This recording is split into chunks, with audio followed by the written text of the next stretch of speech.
Hi guys! So bumili kami ng backup thermal printer para sa online business namin. Kasi yung una namin ginagamit ay nasa 4 to 5 years na siya. So minsan pumapalya na siya. So eto, nakita nyo sa video. So gumagana yung printer na nabili namin. Then malinaw yung print niya. Then madali lang din siyang i-set up. So hindi na rin namin kinailangan mag-download ng G-Printer application para mag-print siya kasi meron na kaming existing nga na ginagamit. Pero madali lang, nasa Google lang naman din yon. So eto, pagdating ng parcel, ayan, balot na balot siya sa bubble wrap.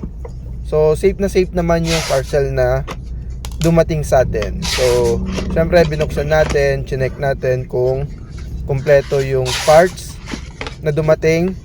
Yan. So dito sa parcel na to, kasama niyan is yung charger. Yan po yung charger niya. Then meron ding connector yan nakasama papunta dun sa printer. Yan, charger tsaka connector. Yan, so binubuksan na natin para makita yung talagang quality nung printer. So naka-plastic, so bagong-bago talaga ito. Yan. So first time namin bumili sa TikTok and di kami disappoint. So bili na rin kayo guys para sa inyong mga online business. So sulit to. So for another 4 to 5 years na naman to magamit for sure. Bye! Thank you!